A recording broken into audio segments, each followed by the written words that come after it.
Marcus Vespasianus Agrippa is a name that is seldom remembered, but which was crucial in ensuring the rise of Rome to its imperial prime. He commanded decisive victories as a general, especially at the Battle of Actium, defeating Mark Antony and Cleopatra. He transformed the Roman navy into an invincible force as a naval commander, ensuring Roman rule in the Mediterranean. And as a builder, he left his legacy with works such as the Pantheon and the modernizing aqueducts. Now, let's find out the full story of the man who was Emperor Augustus's right-hand man. Agrippa was born in 63 BC into a modest plebeian family, the Vipsana, in some place in Italy, possibly in Arpino.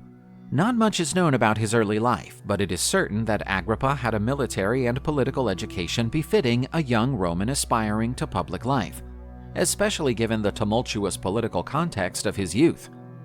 His friendship with Gaius Octavian, the future Emperor Augustus, was a key factor in his career progression.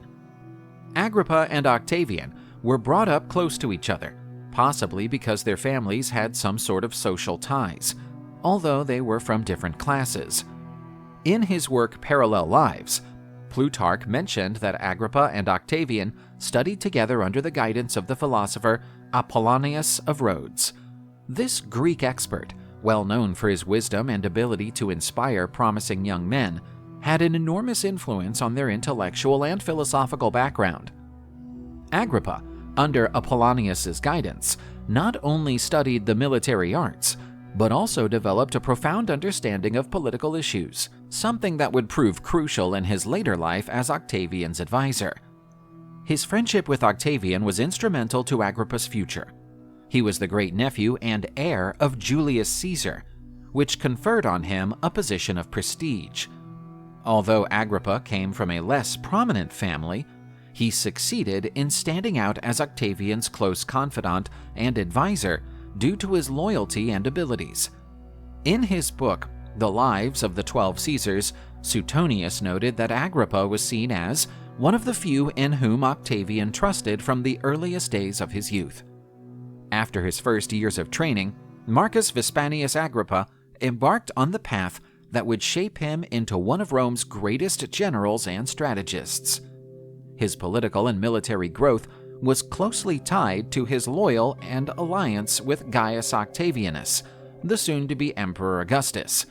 Following the death of Julius Caesar in 44 BC, Rome entered a turbulent period of civil wars, and it was against this backdrop that Agrippa emerged as one of Octavian's main military cornerstones.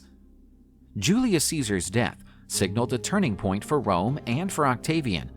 Appointed Caesar's heir in his will, Octavian, at the time only 18 years old, faced immense resistance from rival political and military factions. As his longtime friend, Agrippa was one of the few people in whom Octavian could fully trust. He had his first major military trial at the Battle of Medina in 43 BC. At the time, Octavian was fighting against Mark Antony, who had been an ally of Julius Caesar, but who was now turning into one of the main rivals to take control of Rome. At that point, the young commander Agrippa led Octavian's troops in the fight against the Antonine forces. Although he initially struggled to gain military and political support, Agrippa was fundamental in ensuring that the legions under Octavian's command remained loyal and disciplined. Agrippa excelled tactically, leading Octavian's troops with efficiency and helping to win the battle against Antony. While the victory at Medina did not immediately resolve the conflict between Octavian and Antony, it was crucial in consolidating Octavian's power and boosting his influence in the Roman Senate. In his histories, Tacitus describes Agrippa as a commander with a well-disciplined mind and unwavering strength, emphasizing his immense importance at this pivotal moment in Octavian's career. Immediately after the Battle of Modena, Octavian formed the Second Triumvirate in 43 BC, a political alliance between himself, Mark Antony, and Lepidus. This was designed to eliminate their common enemies and consolidate power over Rome. During the Triumvirate era, Agrippa not only continued to be a trusted commander in military campaigns, but also worked to bolster Octavian's power base in Italy and other regions. His role in quelling revolts and maintaining order in Italy was paramount during this spell. Whereas Mark Antony was primarily focused on his campaigns in the east, Agrippa remained in Italy, dealing with internal insurgencies and ensuring that the western provinces remained loyal to Octavian. Italy was a key region for Rome's control, and the stability that Agrippa provided during these years ensured that Octavian could concentrate his efforts on the power struggle with Antony and Lepidus. Agrippa's chief challenge during this period was the conflict against Sextus Pompey, the son of the well-known general Pompey the Great. Sextus commanded Sicily and other strategic Mediterranean areas, from where he carried out naval raids that threatened Rome's food supply.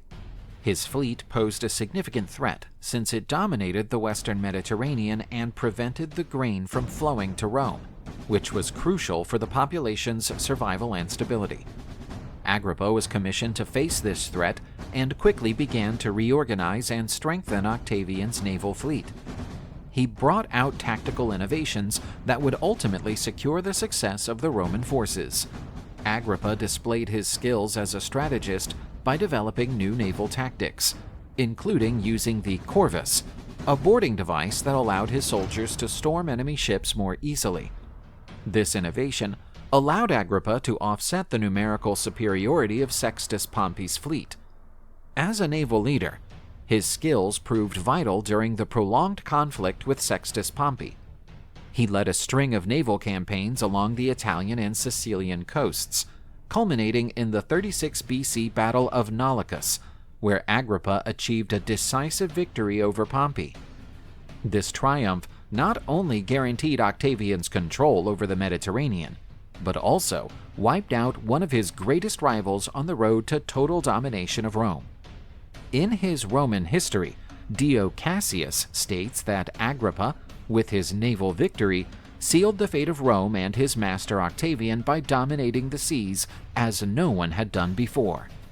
Leading a fleet of around 300 ships, Agrippa faced Pompey's naval might, which had a fleet of comparable size. This naval battle was one of the most crucial in Roman history, establishing control over the Mediterranean, and, in turn, the fate of the conflict between Octavian and Pompey. Additionally, Agrippa's victory over Pompey consolidated his standing as one of Rome's greatest naval commanders and as Octavian's main general. Agrippa was now seen as essential, not only for his loyalty, but for his ability to win where others would fail. With Sextus Pompey vanquished and the internal civil wars over, Rome's power was split mainly between Octavian in the west and Mark Antony in the east. In 32 BC, war between them was inevitable. Tensions reached their climax, and the two sides began to gather their forces for a decisive showdown. Octavian gave Agrippa the leadership of his naval fleet, aware that the sea battle would be the linchpin for success against Antony, whose power base was in Egypt and the east. Prior to the crucial confrontation, Agrippa was tasked with disrupting Antony and Cleopatra's supply routes. He unleashed a series of naval campaigns that isolated Antony's forces, raiding ports and controlling access routes to the eastern Mediterranean. Agrippa's tactics were successful in weakening Antony's position even before direct confrontation. On September 2, 31 BC, the Battle of Actium marked the peak of the conflict between Octavian and Mark Antony. Led by Agrippa, Octavian's contingent faced the combined fleet of Antony and Cleopatra in waters near the Gulf of Actium, on the Greek west coast. While Antony's forces were large, they were poorly supplied and undermined by Agrippa's previous actions. As the commander of Octavian's fleet, he used his tactical superiority and the naval innovations he had developed in previous conflicts to prevail in the battle. His light and agile fleet overcame Antony's heavy and slow ships. Agrippa also used his understanding of sea and wind currents to put his fleet in an advantageous position, shutting out Antony's forces and inflicting severe damage on his fleet. The turning point of the battle came when Cleopatra, perceiving that the situation was deteriorating, withdrew her fleet from combat and escaped to Egypt. In a moment of weakness, Antony decided to follow her, abandoning his forces and sealing his defeat. With Antony and Cleopatra retreating, the battle quickly became a landslide victory for Agrippa and Octavian. In The Lives of the 12 Caesars, Suetonius described the battle as the crowning achievement of Agrippa's career, whose naval skill turned Octavian's fleet into an unstoppable force, destroying Antony's hope of conquering Rome. The victory at Actium not only crushed Antony's fleet, but also heralded the end of the era of civil wars and the consolidation of Octavian as Rome's one and only leader. Following the victory at Actium and the subsequent annexation of Egypt to the Roman Empire, Agrippa became essential to Augustus. His unwavering loyalty and ability to rule with wisdom and efficiency made him Augustus's right-hand man. In 21 BC, this political and personal bond was formalized when Agrippa married Julia the Elder, Augustus's daughter. Agrippa's marriage to Julia was perceived as a strategic move by Augustus. With this union, he became part of the imperial family, securing his powerful position and his fundamental role in the succession. Julia and Agrippa had 5 children, 2 of whom, Gaius Caesar and Lucius Caesar, were adopted as his heirs by Augustus and became contenders for the imperial throne. Agrippa was thus the father of Augustus's potential successors, which further solidified his prominence in the Roman government. In his histories, Tacitus said that Agrippa, for his prudence and loyalty, was deemed the protector of Augustus's dynasty, and his marriage to Julia made him even more essential to the future of the imperial house. This union was also Augustus's way of retaining the power concentrated in his own family, and Agrippa became a real mainstay of the regime's continuity. Not only was he a superb general, but Agrippa was also one of the most important administrators and urban planners in Roman history. Alongside his wife Julia, he devoted most of the last 2 decades of his life to reforming and modernizing Rome, turning the city into a metropolis befitting the new empire. One of his major contributions was his commitment to public works and improving Rome's infrastructure, which until then had struggled with problems such as water supply and uncontrolled growth. One of his primary achievements was the laying of new aqueducts to supply Rome with water. He supervised the construction of the Aqua Julia and the Aqua Virgo, 2 aqueducts that not only provided a constant drinking water supply, but also allowed for the construction of public baths and fountains, improving the quality of life of Roman citizens. His care for the water supply was so meticulous that, according to Pliny the Elder, Agrippa personally monitored the construction and maintenance of aqueducts, guaranteeing that Rome would never run out of water. One of his most well-known works is the Pantheon, a temple devoted to all the gods, which Agrippa built in 27 BC in the Field of Mars. While the version we now find is a reconstruction by the Emperor Hadrian in the 2nd century AD, the original version was designed and completed under Agrippa's supervision. The Pantheon was a symbol of the new peaceful and prosperous era under Augustus and expressed the unity between the new empire and the gods. The facade inscription of the current building translates as Marcus Agrippa, son of Lucius, for the 3rd time consul, built this, is a lasting testimony to Agrippa's influence on Rome's infrastructure and architecture. Besides his urban reforms, Agrippa also had a pivotal role in managing the empire's provinces. He was dispatched to the east in 23 BC as governor of the eastern provinces, where he displayed his ability as a diplomat and administrator. Agrippa appeased the region without the need of major military campaigns, using his negotiating capabilities to maintain control over the newly conquered territories. In 20 BC, one of the greatest diplomatic feats of Agrippa's career occurred when Rome managed to recover the legionary eagles lost by Crassus decades earlier. He also played a key position in the reorganization of the Roman army. He helped set up a land distribution system for veterans, something that guaranteed soldiers' loyalty and consolidated the Roman military system. He believed that, to maintain the empire at peace, the army needed to be properly cared for and rewarded, preventing insurrections and ensuring order within the Roman borders. After completing his eastern missions in 19 BC, Agrippa returned to Rome as a hero. His remarkable success in keeping the peace and consolidating Roman control in the east with no major military campaigns made him one of the most respected generals and administrators of his day.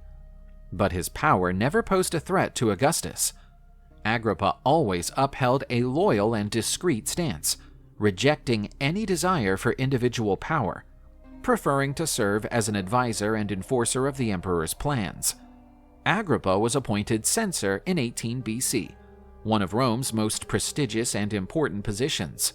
He and Augustus carried out a range of reforms to strengthen the Roman state. One of their most notable projects was the reorganization of social classes, the tax system overhaul, and the granting of new rights and privileges to Roman citizens.